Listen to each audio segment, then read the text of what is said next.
ওর মধ্যে আমি একটা বড় সোনার কয়েন দিয়েছিলাম, যার বর্তমান মূল্য 15 লক্ষ টাকারও বেশি।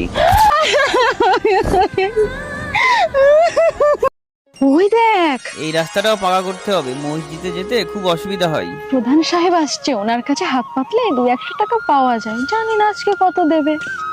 হে আল্লাহ, তুমি ওই মানুষটাকে যেমন টাকা পয়সা অর্থ সম্পদ দিয়েছো, কিছু আমাকেও দাও। আরে আল্লাহর কাছে চেয়ে কি হবে, ইনার কাছে চাই, ইনার কাছে। প্রধান সাহেব, আপনি তো অনেক বড় লোক, আমাকে কিছু দিন। ওনার কাছে নয়, আল্লাহর কাছে চাইতে হয়। উনি সবার কথা শোনেন এবং জারিয়া বানিয়ে দেন। চুপ কর, ইনি আমাকে রোজ 100-200 টাকা করে দেয়।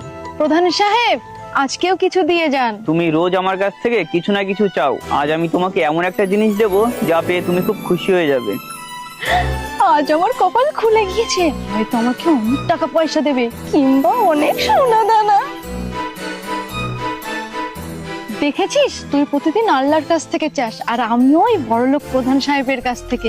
আজ আমার ভাগ্যটাই বদলে যাবে, আর তুই এখানে বসে বসে আল্লাহ আল্লাহ করতে থাকবি।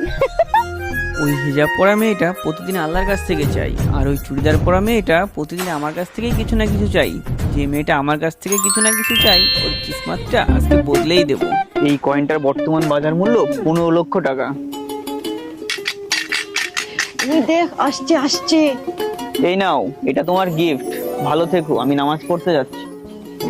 দেখ দেখ আমাকে কি দিয়ে গেল।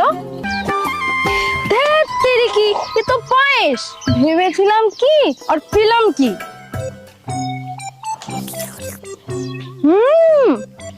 এটা তো অনেক স্বাদ।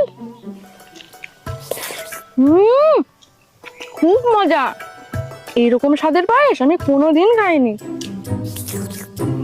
পায়েসটা খুব ভালো লাগলো, আমার পেট ভরে গিয়েছে। এই নে, বাকিটা তুই খেয়ে নে। ঠিক আছে আপু, তাহলে আমি এখন চলে যাচ্ছি।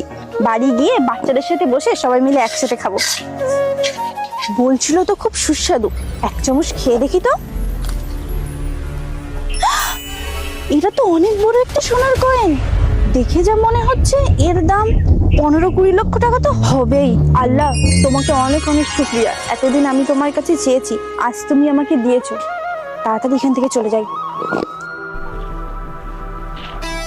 কি ব্যাপার, তুমি এখানে বসে আছো? আমি তোমাকে যে পায়েসের কৌটোটা দিয়েছিলাম, পায়েসটা তুমি খাওনি? না না প্রধান সাহেব, খেয়েছি তো, আমি তো মন ভরে খেয়েছি, আর বাকিটা আমার পাশে যে বসে ওকে দিয়ে দিয়েছি। ওফো, আমি তোমাকে যে পায়েসটা দিয়েছিলাম ওটা কোনো সাধারণ পায়েস ছিল না। ওর মধ্যে আমি একটা বড় সোনার কয়েন দিয়েছিলাম, যার বর্তমান মূল্য 15 লক্ষ টাকারও বেশি। আজ বুঝতে পারলাম, ভাগ্য তারই ফেরে যে আল্লাহর কাছে চাই, আর আল্লাহ যাকে দিতে চাই সেই পায়।